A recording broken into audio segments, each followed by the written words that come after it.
My concept of love drastically changed before and after I had my spiritual awakening or coming to God moment. I call it a spiritual awakening because I think that's the best way that people can relate to my experience. But yeah, my perception of love is like now completely different from the way that it was just even a few years ago. So let's talk about it. You know what I mean? I want to talk about it. And so I will be doing that in this video. Literally, I have seen my relationships shift before and after I really decided to level up spiritually, and like before and after I did that inner work. So before I did any inner work, my perception of love was just kind of, I think, the way that it is for most people, wherein I just perceived love to be romantic and I perceived it to be like relationship based, and my whole idea, my whole conception of love was that you need to have love in a relationship. Like that's kind of the point of love, and you enter into a relationship with somebody. Um, and then after my spiritual awakening, I discovered a whole new world when it came to love. I had never in my life loved as deeply. I fell in love with like different people, people that were not my taste, or like people that I wasn't usually um like able to fall in love with, I guess. And my perception of love completely shifted. I discovered what unconditional love was. Um and now, like, I don't even think of it as the way that I did before, wherein it's like simply bound to like a friendship or a relationship or like any ship. Like, I feel that love is so universal, and I'm able to experience it at a heightened state every day. So like you can imagine what that does to somebody, especially when I was going through these shifts. Like it was so overwhelming for me um to work through all of my ideologies surrounding love, to heal a lot of like trauma when it came to love. Just because, you know, we go through life, we get burned by romantic relationships, we get burned by friends, we get burned by family, you know? And so, like, our perception of love tends to change. And so, when I actually did the inner work to heal my relationship to love and how I saw love, and even like how I saw the world, you know, my perspective on everything changed and my perspective on myself changed. And I really understood what self love is. I really understood what self love meant. And I understood that by understanding God. Like, first, I attempted to understand God, and then I was able to, like, kind of see where I was and, like, what my soul is actually made of, and, like, how we are infinite beings and how we are unconditional. And then I realized, oh, that's what self love is. Self love is actually understanding that God sits within you. Self love is actually being infinitesimally aware of your self as an energy being, that is always transforming and always changing state.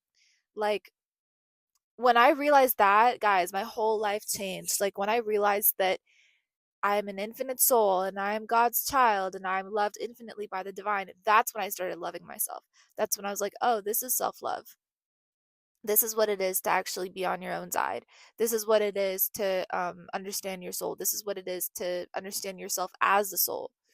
You know, like we think of self love and we think of like how things look on the outside, and that's good. The outside is a representation of what's going on inside.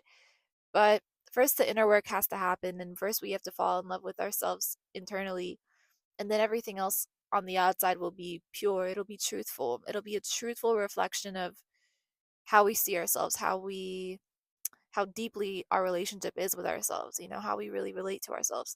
So, anyway, yeah, I used to think love was purely romantic, and I used to feel as though it, you know, had a lot to do with giving and receiving, and like jealousy in relationships and ownership and all that stuff. And then I realized that love is not that at all. In fact, love is so far removed from like romance. Like romance is just a part of life, and romance is just an aspect of love. It's just a representation of love, but love in and of itself is all encompassing, ever expanding, infinite. It's God's energy, you know. And It has no bounds, it knows no bounds. And I was able to, like, later during my journey, fall in love with, like, just again so many different people. Um and I've experienced beautiful emotions that I had never experienced in my life. Like, after healing and stuff, I was able to really understand love and love people unconditionally, and people from afar, people that I just met once, people that I um shouldn't love even, like, the love is still there and it's unconditional and it doesn't want anything from anybody, and it's really pure. It feels very good. It's like very healing. And I'm sharing this with you today because, you know, it's not all the time that I feel that way. Like, obviously, life is life, and, we have ups and downs in how we feel. But when I film, when I talk to you guys, or when I listen to music, or when I think of somebody I love, or when I look at nature or animals, or, you know, it's it's so important to tap into our sensitive side, to tap into our hearts, and, like, often we can't do that because we're running around busy doing different stuff. But when you do get the chance to tap into your heart within meditation, in any of these areas, or just meditation on your own, understand that that's who you are. You are love personified, because God is love, and, like, we are direct representations of him, you know um that's what it means to be made in his image. Like, we are exactly made in his image, and Christ knew this, and so that's what he is continuously attempting to teach humanity.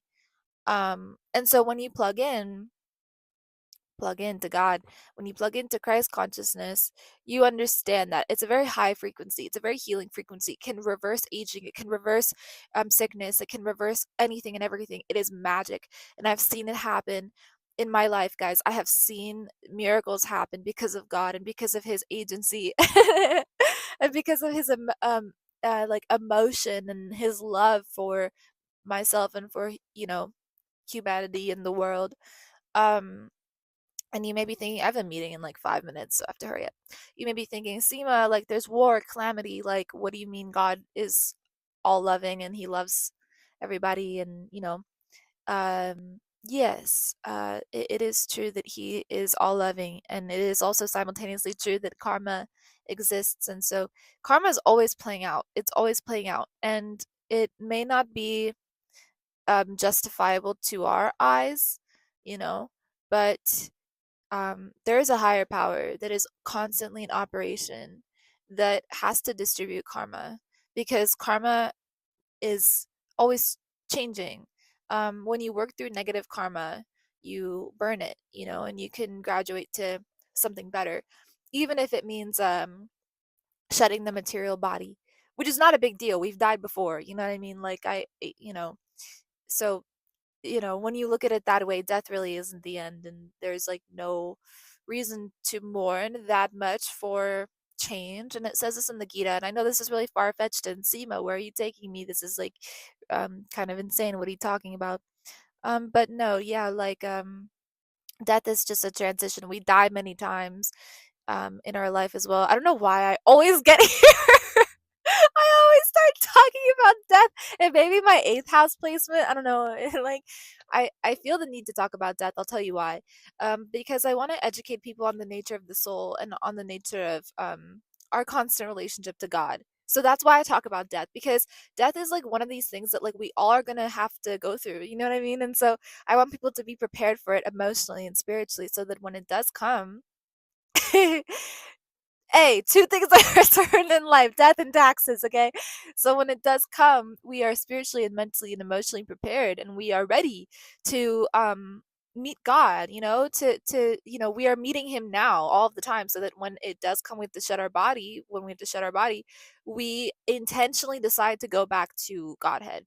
Um and it says this, like, so fervently in scripture, that we should be preparing. Like, what is the point of human life? To enjoy? No, babe. To burn karma and to become spiritually evolved, so that we can meet our maker now, now, now, so that we are in connection with God right now, right now, right now, so that we are prepared at any time, at any moment that death wants to come.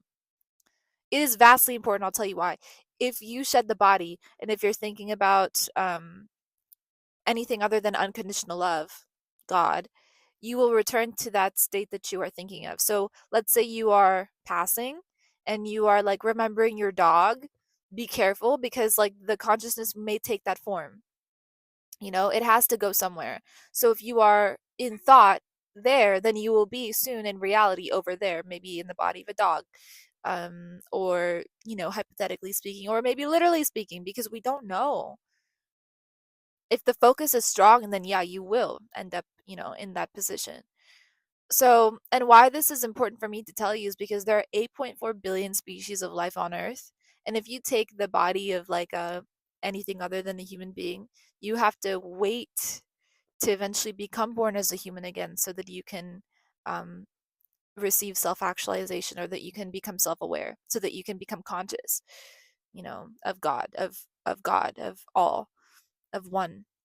And you know, meeting in 4 minutes. I have to hurry up.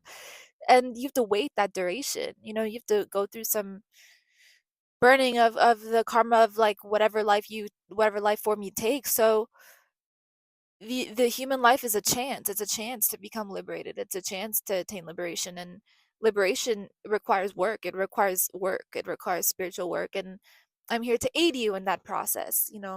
That's what this channel is for. That's what I'm here for. That's what I'm for. You know what I mean? That's my point of life, is to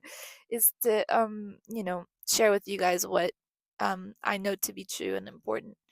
So love is everywhere. It's in the trees, it's in you, it's who you are. It's everything, because God is everything. So next time you are looking at your spouse or your house, or whoever you are inhabiting your space with, or people around you, just understand that this is God in manifestation, and that it doesn't really matter what anyone does. Don't let your ego get in the way of what is real and what is true, which is that we are sharing this life together, and that we're all going to leave it eventually, and so we must prepare for our exit and know where we are going next. So I love you guys very much. I hope you enjoyed this video.